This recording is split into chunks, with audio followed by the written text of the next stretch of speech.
I hope you all are fine at your places. So be safe and keep healthy. तो students, हमने last video में अपना last topic किया था approaches of management information system development. तो हमने कुछ इसकी अप्रोचेस को डिस्कस किया था। अब हम आज की वीडियो में कुछ टॉपिक्स को कवर करेंगे like constraints in developing M I S and use of computer, इन दोनों में क्या लिंक है। And last topic of the chapter is limitations of management information system. So let's move on the first topic, that is constraints in developing management information system. तो students, इस heading के under, इस topic के under हम ये पढ़ेंगे कि जब हम मैनेजमेंट इंफॉर्मेशन सिस्टम को डेवलप करते हैं तो क्या ऑब्स्टेकल्स अराइज हो सकते हैं, क्या रुकावटें आ सकती हैं। तो चलिए पढ़ते हैं। First point is no management system to build upon.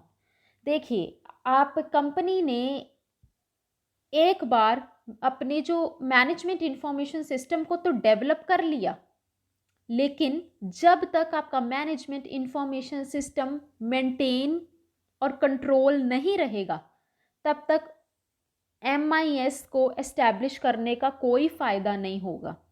तो सबसे इम्पॉर्टेंट क्या है कि मैनेजमेंट इंफॉर्मेशन सिस्टम को एस्टैब्लिश करने के बाद उसकी मेंटेनेंस होना बहुत ज़्यादा ज़रूरी है।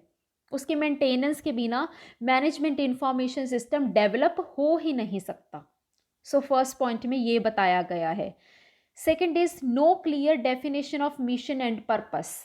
तो जब तक ऑर्गेनाइजेशन को यही नहीं पता होगा कि उसके मिशन और पर्पस क्या है, उसके एम्स क्या हैं, जिसके कारण मैनेजमेंट इंफॉर्मेशन सिस्टम को डेवलप किया गया है या बनाया गया है, तब तक मैनेजमेंट इंफॉर्मेशन सिस्टम डेवलप हो ही नहीं सकता।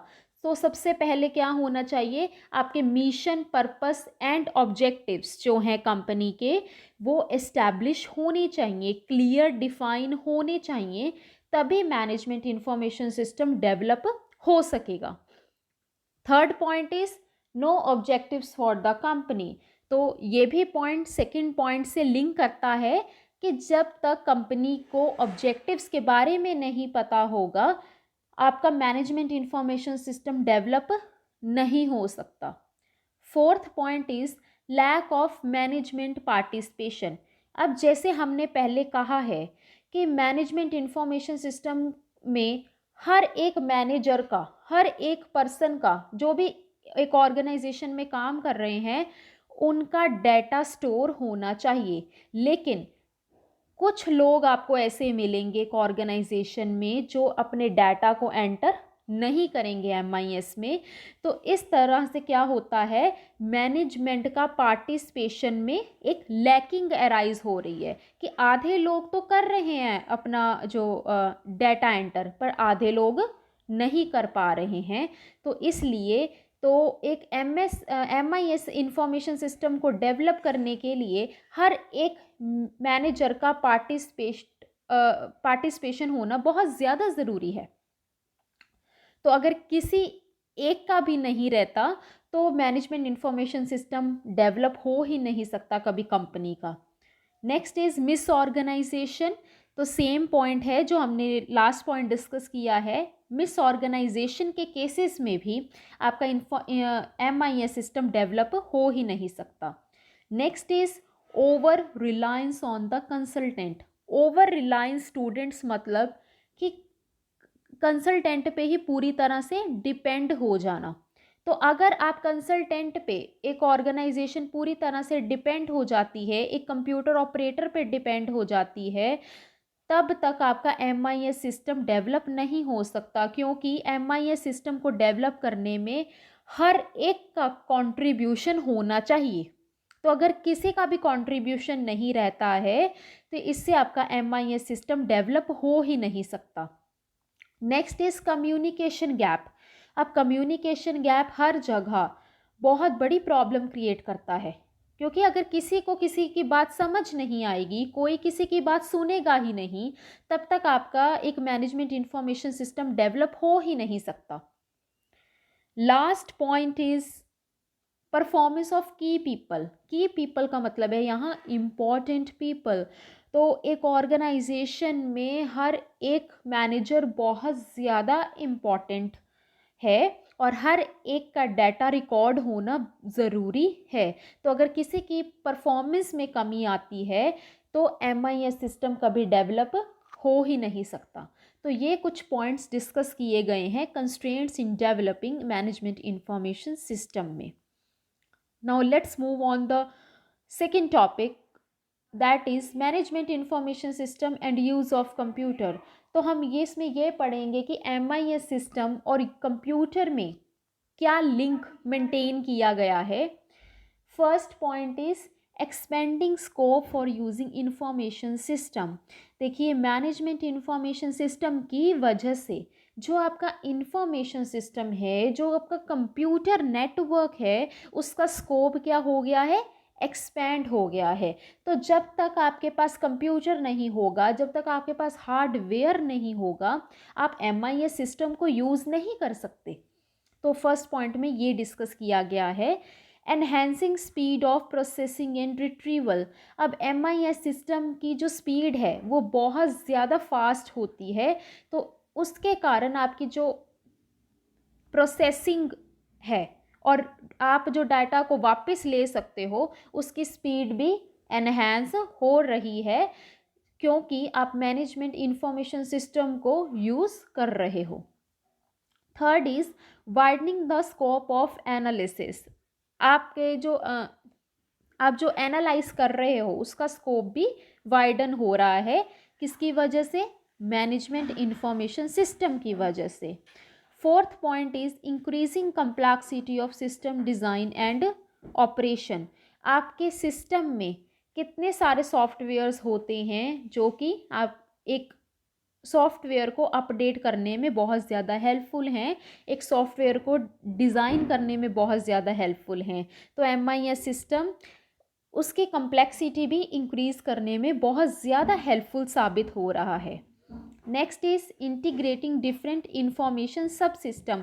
तो स्टूडेंट्स हमने सब सिस्टम पढ़े थे जिसमें हमने DSS पढ़ा था, PDMS पढ़ा था। तो हर एक सिस्टम को क्या कर रहा है, ये इंटीग्रेट करने की कोशिश कर रहा है। Next is increasing the effectiveness of the information system. Information system की इफेक्टिवनेस को इंक्रीज कर रहा है management information system. Last point is extending more comprehensive information to business managers. तो बिजनेस मैनेजर्स के लिए जब वो डाटा रिकॉर्ड करते हैं मैनेजमेंट इंफॉर्मेशन सिस्टम में, तो उसमें क्या हो रहा है, वो हर एक इंफॉर्मेशन को बहुत ज़्यादा कॉम्प्रिहेंसिव बनाता चले जा रहा है। तो MIS सिस्टम इन सब में बहुत ज़्यादा हेल्पफुल है, क्योंकि आपका इससे इंफॉर्मेशन सिस्टम बहुत ज़्यादा एनहेंस हो रहा है। So last topic of management information system is limitations. First is failed in managerial judgement. तो ये first point is failed in managerial judgement. अब देखिए स्टूडेंट्स, जो MIS है वो मैनेजरियल जजमेंट को रिप्लेस नहीं कर सकता। वो क्यों नहीं कर सकता, क्योंकि जो मैनेजमेंट इंफॉर्मेशन सिस्टम बनाया ही इसलिए गया है कि जो मैनेजर्स डिसीजंस लेंगे उसका सारा रिकॉर्ड किस में जाएगा, मैनेजमेंट इंफॉर्मेशन सिस्टम में। तो इसमें आपकी जो जजमेंट है वो गलत प्रूव नहीं होगी। Second is depends upon input. तो स्टूडेंट्स आप ये सब जानते हैं, जब तक हम एक कंप्यूटर में इनपुट एंटर नहीं करेंगे तब तक हमें कोई भी सॉफ्टवेयर आउटपुट नहीं देगा। तो सबसे पहले क्या होना चाहिए, इनपुट एंटर होना चाहिए, उसके बाद ही हमें आउटपुट मिलते हैं। Third is needs information for decision. हमें ये जो MIS सिस्टम है ये किस लिए चाहिए, कि जो भी मैनेजर्स ने फैसले लिए हैं, जो भी मैनेजर्स ने डिसीजंस लिए हैं, उसकी सारी इन्फॉर्मेशन किस में रिकॉर्ड हो रही है, मैनेजमेंट इंफॉर्मेशन सिस्टम पे। तो जब तक मैनेजमेंट इंफॉर्मेशन सिस्टम में इंफॉर्मेशन रिकॉर्ड नहीं होगी, किसी भी तरह का डाटा मेंटेन नहीं होगा, तो कोई भी मैनेजर अपने प्रॉपरली फैसले नहीं ले पाएंगे। उनको समझ नहीं आएगा कि हम कंपनी के रिगार्डिंग कैसे कैसे स्ट्रेटजीज़ को हम इम्प्लीमेंट करेंगे। So next is low flexibility. Management information system जो है ये इतना फ्लेक्सिबल नहीं है। जो भी आप डाटा एंटर करते रहेंगे मैनेजर्स, वही डाटा एंटर होता रहेगा। तो ये इतना फ्लेक्सिबल नहीं है कि जो हमारा कम्प्लेक्स इन्वायरमेंट है उसके साथ रन कर सके।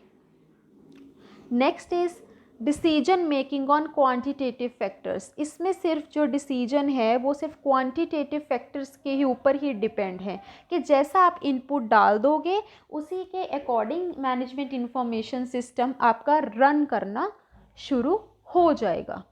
Next is non programmed decisions. Non programmed decisions के लिए भी MIS इतना हेल्पफुल साबित नहीं होता है। Next is depending on sharing information. तो MIS जो है वो किसी के साथ इंफॉर्मेशन शेयर नहीं कर सकता, क्योंकि देखिए मैंने पहले भी कहा था कि एक ऑर्गेनाइजेशन में ही ऑपरेट हो रहा है। तो MIS सिस्टम जो है वो किसी दूसरी पार्टी के साथ आप इंफॉर्मेशन को शेयर कर ही नहीं सकते। बस इसमें ये है कि जो मैनेजर्स हैं वो अपना डाटा एंटर करते रहेंगे day to day in MIS system. Last point is less effective. तो जो MIS सिस्टम है ये लेस इफ़ेक्टिव है, क्योंकि इसमें सिर्फ आप डाटा ही एंटर करते रहोगे। सिर्फ मैनेजर से इसमें डाटा ही एंटर करते हैं और उसके अकॉर्डिंग वो डिसीजंस मेंटेन करते हैं।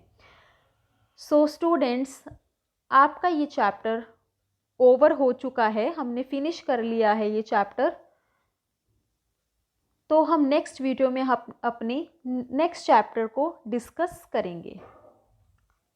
Thank you for watching this video.